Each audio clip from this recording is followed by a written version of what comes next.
I think lots of organisations have been looking at how they engage and future-proof their pre-boarding and communication with talent.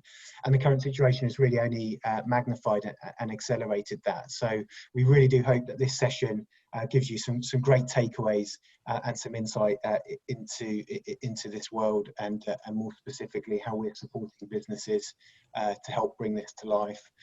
So just in terms of the agenda for today, firstly, just really highlighting the relevance and importance of a really succinct and effective pre-boarding proposition for your talent.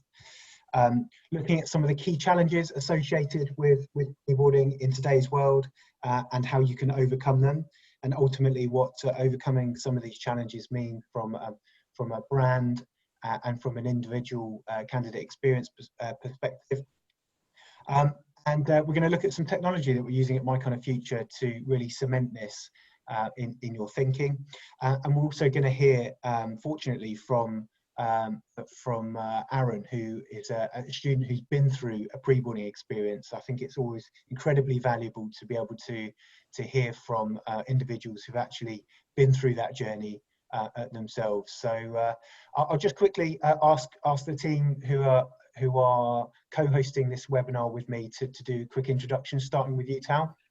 Hello, everybody. Yeah, so I am Talia. I work at MKF and head up the product team. So my day is basically full of looking at new features, defining our backlog, and working with our developers on kind of getting our product out there. So I'll be taking you through Connector later on today. Thanks. And Aaron? Hi, everyone. My name's Aaron. I'm a final year law student at LSE. I came across MKF through Connector a while back now, and I look forward to telling you guys about my experiences with it. That's great. And just incidentally, this isn't me on the holding screen, so that looks like a selfie or portrait. It's definitely not me. Yeah, you may have seen me at the beginning of the session, but I thought just I'll turn my mug off so as not to detract from the information that we're talking about. So for those of you who don't know about My Kind of Future, we combined behavioural science and technology to underpin the efforts by a large number of organisations in their talent attraction, recruitment, pre/onboarding initiatives. So historically in the early career space, I think that's where we're really well known, but more recently working with government and institutions to tackle some of the biggest challenges facing society at the moment. So, you know, those whose roles are at risk due to automation and AI, but also transitioning young people from disadvantaged backgrounds into the world of work. So we're really delighted to be able to bring some of that work life for you today. But then talking about specifically pre-boarding and some of the common challenges that we see that organisations face on a daily basis when it comes to the journey of pre-boarding and onboarding. The first one feels like a bit of an obvious one, but dropouts from offer to start date. I think you know, reneges or dropouts cost money. If you think about the stats released by the Institute of Student Employers, you know, a graduate hire, if you hire less than 25 graduates in total, can cost the organisation upwards of £5,000. If you recruit slightly larger volumes, of course, that cost drops. But inevitably, there is a cost associated to dropouts that ultimately pushes up your recruitment cost. And often, I think it's seen as a bit of a sunk cost, or as an expectation that candidates will drop out from offer to start date. I remember having a conversation with a recruiter years ago who said, you know, if candidates drop out at this stage in the journey, they're just not right for us. And I took that as face value, but actually on reflection and from working in the pre-boarding space for quite a while now, we know that that's certainly not the case. You know, talent can accept, you know, 9 out of 10 graduates will accept multiple offers, and with apprentices, that's a similar number, if not more. And there are a number of reasons why talent drop out. It can be, you know, they feel like they're not valued. They get buyer's remorse, so they're unsure actually if they're making the right decision. And there can be a number of reasons why talent drop out. So it's really about understanding that in more detail. Time spent on manual keep warm activity. This is a big one. One organisation that we work with now, certainly before working with My Kind of Future, they were spending around about a day a week on manual keep warm activities. So over a typical pre-boarding window, if we're talking about early talent, you know, that can be 9 months, 10 months in total. So that time really does add up. Consistency piece is a big one. So whether that's across your different streams, so interns, graduates, apprentices, or whether that's on a regional or global basis, there can definitely be, what we're hearing, some inconsistencies in terms of that pre-boarding experience. And that, I think, does really link in some respects to over-reliance on non-work-based tools. So of course, we'll all be familiar with Facebook groups, WhatsApp groups as a way in which organisations communicate with talent. But typically that creates challenges in terms of it being a non-professional context, not necessarily having sight of those conversations that are happening, and wondering whether or not they're actually entirely business or commercially related. And I guess that underpinning some of the challenges that we see is really this lack of data and insight, and I always call it blind spots really, in terms of how talent are thinking and feeling during that pre-boarding and onboarding journey. And the challenges associated with that, you know, whether that's reneges early on or right at a later date. But that lack of data and insight is certainly a challenge for organisations, and is one of the reasons why businesses are really looking to future-proof their activity. Flipping it on its head then, and looking at pre-boarding from a much more positive standpoint, if you really are able to secure a solid proposition when it comes to pre-boarding and onboarding talent, there are a number of significant benefits that it can create to the organisation. Retention rates, of course, are key, but particularly when you're looking at diverse talent, that diverse talent that you fought so hard to acquire, to recruit, and to get into that part of your process, to actually lose them during the pre-boarding window can be incredibly painful. A reduction in internal resource pressures. I think, you know, from talking to talent teams, I'm really familiar with the fact that recruitment cycles can come round very quickly. And typically there isn't that period where you can stop and reflect on the process and really plan for the following years.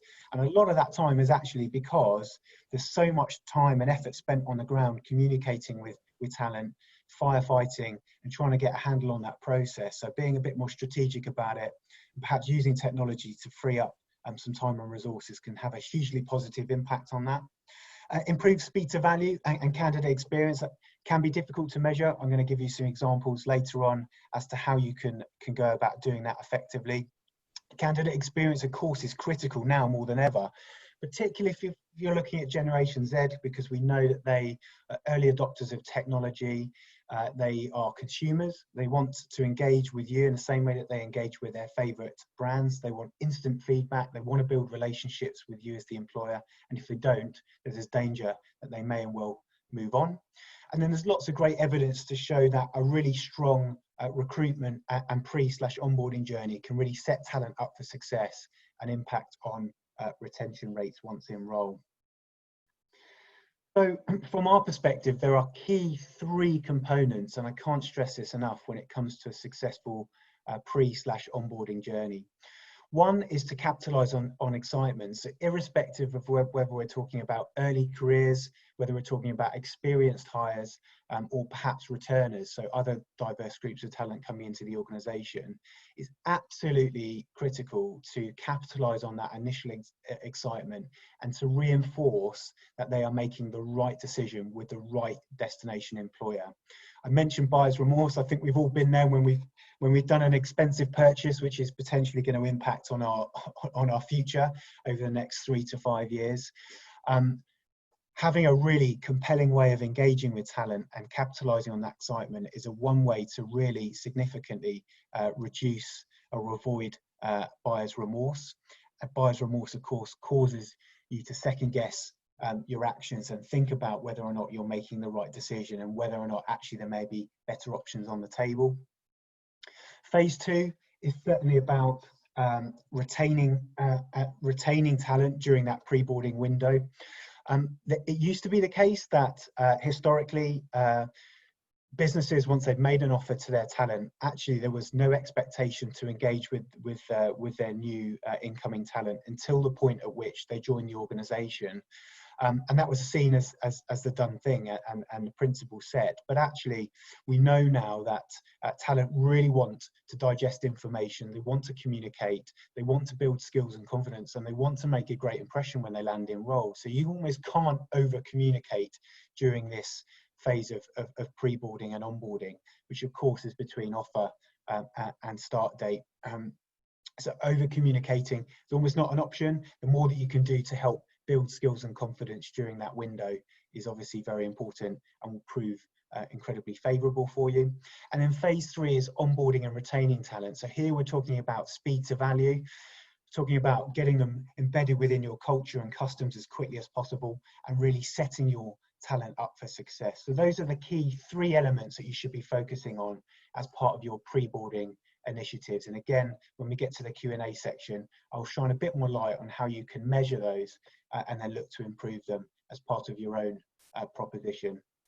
But at this point, I'd be really pleased to introduce Leah King, who is working with My Kind of Future and around about 28 organisations that we partner with now to support their attraction, recruitment and pre/onboarding journeys, to really give you a sense of what's going on in the early talent space and the pre-boarding space specifically, so you can see the art of possible and start to get some ideas and some takeaways that you could perhaps embed within your own offer. So Talia, over to you.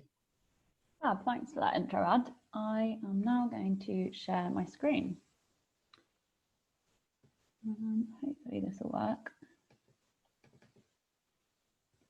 Ad, can you see my screen? All good, Tal, thanks. All good, fab. Cool. So I'm going to take you through our product connector, which we launched about 4 years ago. This is the homepage, so you can see it's a branded product. This is obviously could be your logo, your main brand color, your imagery, and then your social login. But obviously we've come here to talk about pre-boarding, so I'm just going to jump in and talk about how we initially came up with Connector as a pre-boarding solution alongside one of our clients, Skanska. So when we started conversations with them, we realized that they had quite a minimal pre-boarding strategy. So kind of consisted of a few emails across that 9-month period. And I think it was one face-to-face event. They felt that they really had no clue who was going to turn up on day one. And they, the few years previous, had experienced quite a few dropouts of people who'd accepted, and then they actually just didn't turn up on day one. So we launched Connect with them, and initially with just one feature, which was digital modules. So this is basically content, and it's made up of kind of short, sharp bursts of learning, which is a mix of kind of text, imagery, quizzes, videos. I'll just take you through. So the content itself is kind of informational content and upskilling content. And it pretty much ensures that your starter joins with the information that they need on day one, and then they're prepared with the skills that they need also to be successful. And it also helped Skanska to reduce their time within induction, because they can kind of front load all of that information within Connector rather than having it within their induction period. Well, so just on the point about the modules that you're showing now, could you explain to me perhaps and the audience how this approach differs from perhaps traditional comms and methods that organisations may rely on, such as email communications as part of their strategy? Yeah, sure. So with Connector, I guess unlike an email strategy, every action that happens within the platform is tracked. So you can see who's engaging with you and who isn't. So you can kind of use that as a potential red flag, and they come much sooner than they would, I guess, from potentially someone not joining on day one. Got you. You can see that you can follow up, like on this platform, you can see, has someone started to engage with the content? And if they're not, we can let you know who those people are, and you can follow up with them to work out, is it just that they're on holiday? Probably unlikely at the moment. Or is there something a bit bigger going on, and they are considering other businesses as opportunities for them to consider? So also with, I guess, the amount of data that we have, and you know, I think we're at about 35,000 users now on the platform. We have such a lot of data to work with to look at, you know, advising the best content mix, the length of it, how to schedule the release to increase engagement, the day and the time that will lead to high completion rates of releasing that content. And I guess all of that within an email strategy, you won't really have. So I think, does that answer your question, Ed? Yeah, it does. Yeah, we've had a quick question come in, Sam. Just a bit conscious of time already because we've got a lot to get through. But one question's come in. It says, presumably this can be branded with our own content. Oh yeah, definitely. So at MKF, we have a bank of content that you could tap into. So personal brand is an example of that, and confidence and well-being. But normally our kind of classic campaigns are made up of a mix of this upskilling content that we have a bank of, and then personalized content specifically related to the business and, you know, what's expected from them, any prep they need to do for day one, for example. Great, thanks, Tom. Fab. So this is our other key feature, which is digital mentors. So they are your current employees. So it could be your current grads or apprentices, and they're available for your new starters to ask any questions that they have. So I guess it's direct access to someone who works within the business, and it's amazing for your new starters to get a real taste of what your workplace is like, what the people are like that work there, what's expected of them, and then they can ask any questions or worries they have, and they can be smoothed over by your current grads. And for the client themselves, it gives you a wealth of information about your new cohort, because we can report back on the trends that we're seeing within the discussions. What are their worries? What information could you actually work through induction? How are they preparing for day one? And also we can, if we see a consistent question coming up, we can take that and pop it within the about or the FAQ section if we see that happening.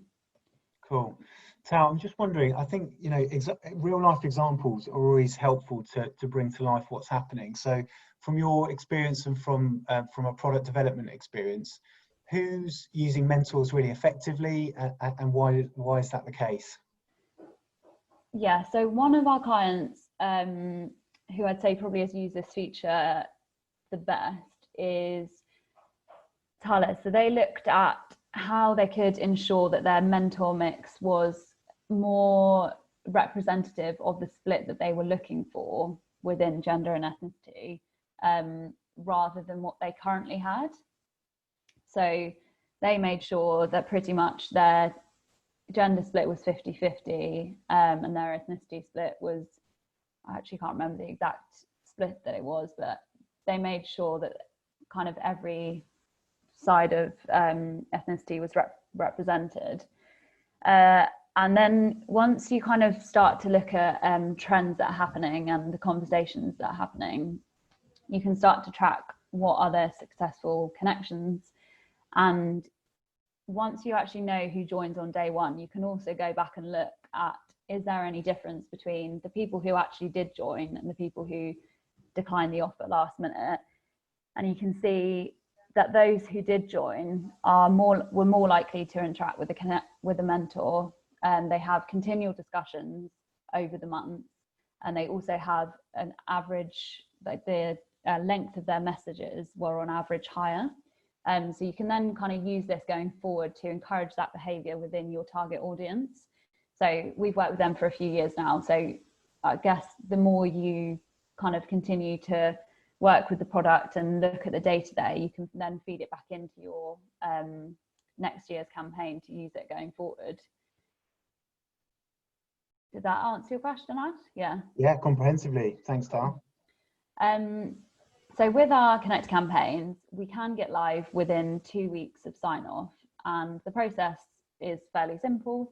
One of the things that we're doing is supporting our clients in terms of thinking about how they can use this platform to foster the feeling of belonging within their new starters. So I'm not sure who knew, but MKF did a piece of research recently about belonging. And we found that 80% of employees who don't feel they belong within the company will leave within the next year. So you can obviously see how important it is to foster that feeling quite early on. So we've partnered up with the Behavioural Insights team from government, and they've been working with us to look at what we can do within Connector. So we kind of look at everything from the language that's used to the imagery, to the makeup of the mentors, to what's in their bios. And I guess this is one of the really cool things that my team's been working on, is we then start tracking that at the start of a campaign with the users, and then again at the end, and we can start to look at, is there any changes that we're seeing? Is the platform fostering that feeling of belonging?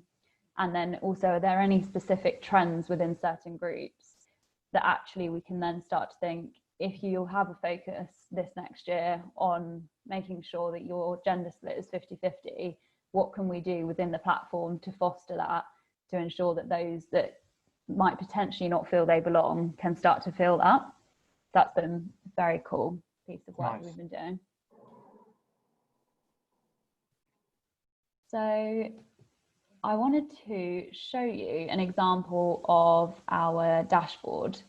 So every client, when they work with us and use Connector, will have access to a live dashboard with top line stats, so user numbers, engagement with the different features. And then on top of this, you also receive, normally it's quarterly, sometimes we do it monthly, a report which really goes into the data. And at the start of a campaign, we work out what's important to you. So what is your focus for this next kind of academic year? And with that, we then focus on that within our reports, and we can start to look at trends. So for example, within gender, is there any difference with completion rates, response times? Are there particular mentors that the matches really lead to positive outcomes? And can we then use those learnings to focus on supporting those target groups, or to make recommendations going forward? So one of my team has been looking into machine learning. So there's different types: clustering, supervised learning, and going forward, we're hoping to kind of recommend mentors that are based on positive matches that have happened previously, which is another very cool piece of work, which I'm excited about. I guess one final bit from me is that obviously we are continually improving the product. My team does like a weekly code release, so there's always improvements that the product sees naturally. But we also are working on a new feature, which I'm just going to show you here. So forums is our new feature. So I think this really would be amazing within the pre-boarding space, because we're seeing that naturally the new starters are going off and creating their own Facebook group and WhatsApp groups, which always kind of fills our clients' heads with a bit of dread, wondering what they're discussing and having no control over it. Whereas bringing forums within the platform has kind of created that space for everybody to chat together. So the client, the users, the mentors, all can chat within one space. So I just wanted to show you what that looks like, and that is coming over the next 4 to 6 weeks. I can definitely go into more detail across all of the platform and the different features, but I realised I should probably hand over to Aaron because I've been talking a lot. Thanks ever so much, Tal. I think I've just been chatting to Hannah, and it looks like we've got a couple of questions that have come in. So perhaps before we hear from Aaron's experience, we'll head off those questions. Sure thing. Fab. Thank you, Ad and Tal. So there's been a couple of questions that have come in. The first one has been from James. I think this is more towards you, Ad. In terms of reneges, how do you improve that? I already do keep warm activity, but I still lose talent. Yeah, so I think it's about having a better sight of that faster, so you can interject with the relevant approach or whatever you need to do to actually head that off. So I'll give you a good example. Actually, there's one employer that we partner with, and it was an individual going through their pre-boarding journey on Connector, and they stopped engaging with the content for a couple of weeks. And actually we flagged that to the organisation, who were able to then phone up that individual. As soon as they called them, they got an international dial tone, and they figured out they were travelling, and they had every intention of still joining. So it just meant that they could be a lot more strategic about who they're engaging with on a manual basis. But I think Typically, what we see across organisations who use Connector to support with their pre-boarding activity is around about a 50% reduction in renege rates. So you can obviously quantify what that means in terms of a value. I know that's been as high as 76% for one employer.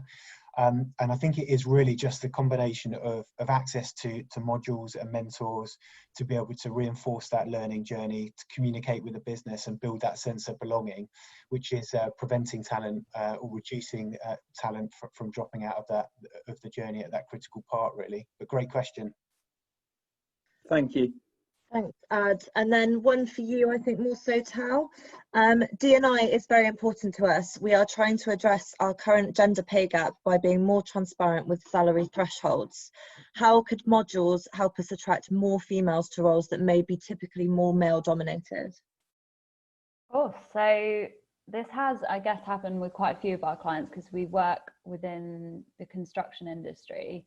So I think, I guess the mentors that are here, it's really important that you have kind of representation of women within those roles, but also within the content. It's great to share kind of videos of people within those roles who are doing it and loving it and talking about how they got into it. And yeah, I guess giving oversight without using jargon of what actually is expected within those roles, and how, if you have a recruitment process that when you look at it potentially is disadvantaging certain groups, how can you minimize that by sharing as much information as possible to support them through that? So what I'm hearing, Taz, it's about communicating openly and transparently and being, I guess, positively honest about it and giving talent sight of that, so they know that you're addressing it and you're obviously providing them with the information they need. But yeah, interesting question. Yeah. I'm really keen to involve Aaron in the conversation at the moment. So I know Aaron's been waiting patiently in the wings to contribute. But thank you ever so much for your time, Aaron. No worries. Are you able to just tell us a bit more about yourself, your background, your experience, and we'll go from there? Sure. Thank you so much for having me, first and foremost. So for kind of background context, I grew up in Birmingham, and growing up I was always supposed to be a doctor, at least according to a mum and dad's ambitions. So like none of us really knew kind of much about what careers were out there and kind of what was suitable, and medicine always seemed like a safe option. So kind of went along with that for the longest time until I realised, you know, actually, I don't think I want to do this kind of as a career. So was then thrown into some kind of like whirlwind where I had no idea what I wanted to do. Decided to take a year out, and in that year out, kind of really fell in love with the idea of doing kind of commercial law, and kind of found it really difficult to kind of find any sort of guidance, advice, because I was literally starting from scratch. And very luckily came across a work experience placement at Clifford Chance. And off the back of that was then put on Connector. So as part of Connector, as Talia mentioned, I had access to a mentor, and then also kind of was participating in the firm-led content which was put onto the platform. And it kind of just opened up so many doors from there. And kind of very thankfully, I managed to secure kind of a number of internships and offers off the back of it. Nice one, Aaron. Thanks ever so much. So in your own words then, what would you say the key takeaways for you or the key benefits were for you being able to engage with your peers, but also to learn more about the firm? Sure. So I kind of, if I had to break down the benefits of Connected to me, I'd say I'd break it down into kind of three things broadly. Firstly is sort of the technical skills that you gain. Secondly is sort of the softer skills. And then finally is confidence. So just to briefly elaborate on those. In terms of technical skills, I completely get that you can find anything out on Google, which is great, but it's really hard to just know kind of what to search for and where to look. And so kind of having a mentor who can point you in the right direction and kind of answer things more specifically was really, really valuable. But then also kind of having content which the firm put on kind of naturally leads you along the right direction. So you kind of find yourself learning a hell of a lot more than you would otherwise in terms of actual technical and substantive skills.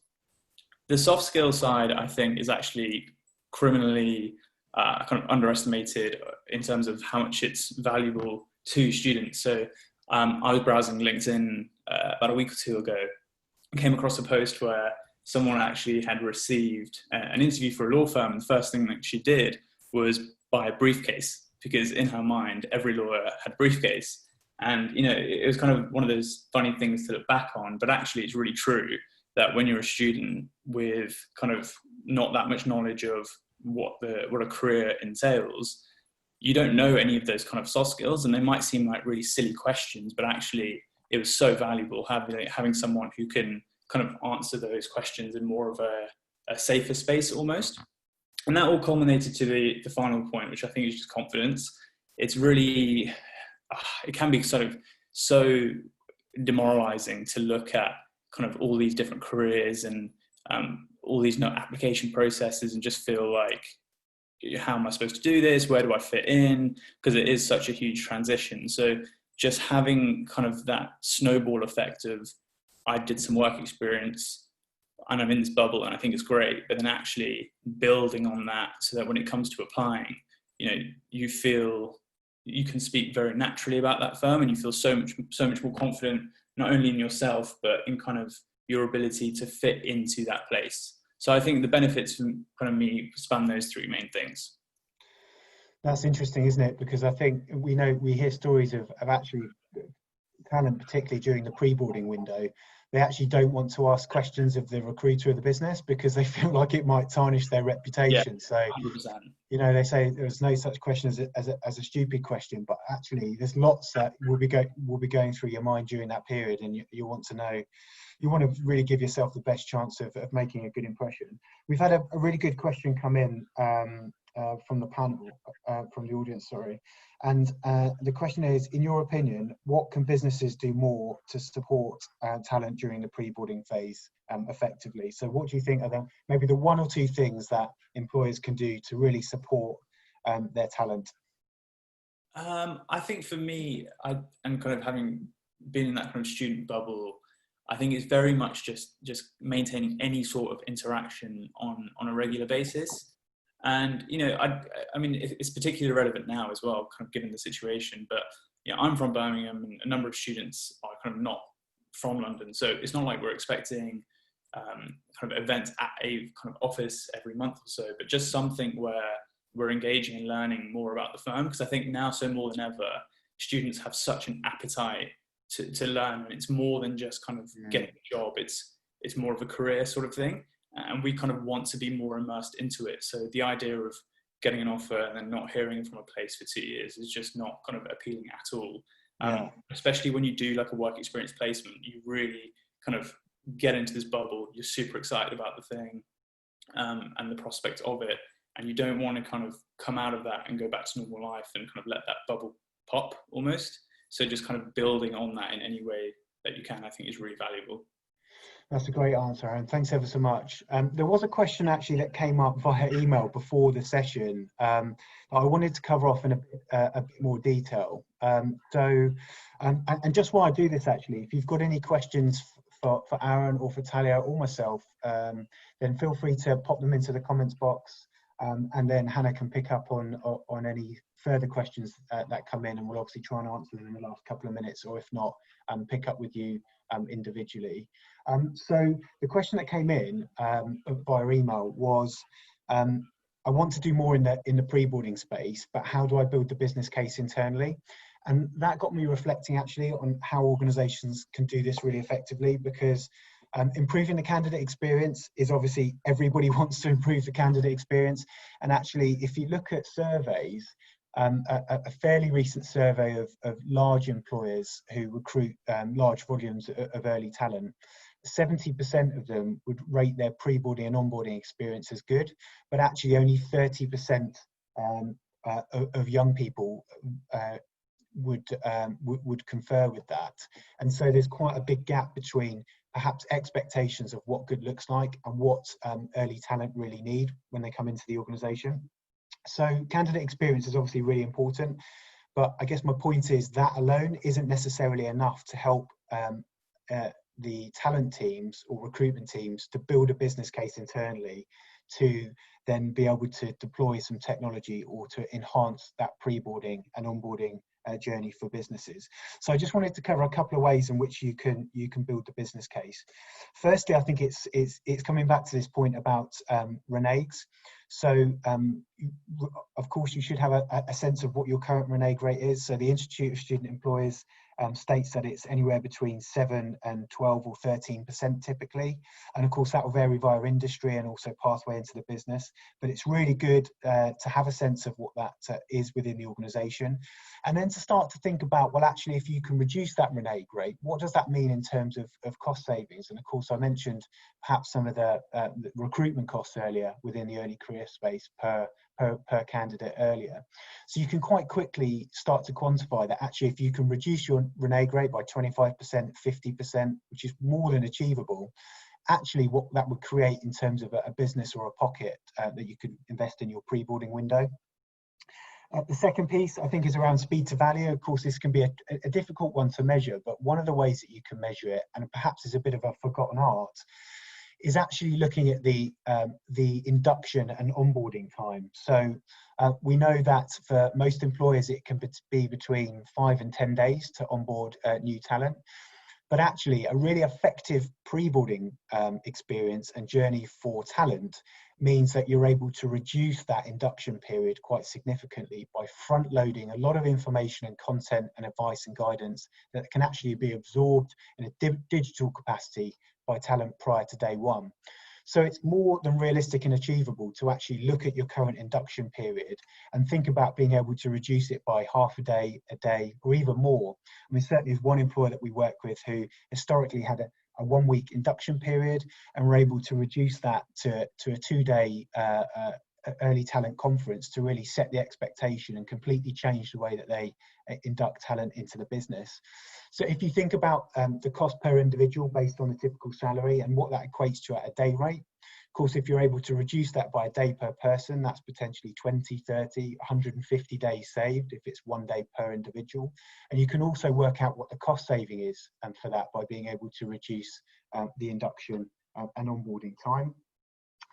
And then I think thirdly, looking at the amount of time and resources that are spent within the team with manual keep warm activity, and thinking about actually being able to automate some of that activity to not only free up the team to do more strategic projects, but actually what that equates to in terms of a real cost and time saving. And then the fourth thing is back to this candidate experience piece. And although it may not be the case that on its own it's strong enough to create a business case for investment, but as part of the puzzle, it certainly adds some flavour and context to it. So I guess the ask here is, how do you currently measure that, and what do you benchmark it against? So do you survey talent when they come into the business? If you were honestly going to rate your own pre-boarding journey compared to perhaps some of your competitors or peers, then where would you place it, and what would you expect to see as a measure of improvement as a result of implementing some technology or future-proofing that pre-boarding activity? So those are 3 or 4 ways that you can start to build the business case and pull that together. And actually off the back of that question, we've decided to build a calculator where we can actually plug these figures in, and it will spit out a number in terms of what you would be looking at in terms of a cost, time and resource saving. So we're really happy to share that calculator later. All you'll need is that initial information and data to be able to plug in, and it will kick out a figure for you that you can then obviously then take forward to create a business case around being able to enhance and future-proof your pre-boarding activity. I thought that was a great question that came in earlier. Hannah, I'm just going to fire back to you. There were a couple of additional questions that have come into me, but I'm just wondering if you've got anything that's come up in the chat of late. Yeah, sure. So there's just been one from this side, and that is from Will, who has asked, have you got any recommendations on the number of mentors compared to the volume of Connector users? And is there any training provided for mentors? Good question. I'll let Tal answer that, because I've been talking for quite a while, if that's all right, Tal. Yeah, of course. It really depends, I guess, on what period you're using. So for pre-boarding, if you had, I don't know, 120 new starters, we'd probably recommend 20 to 40 mentors.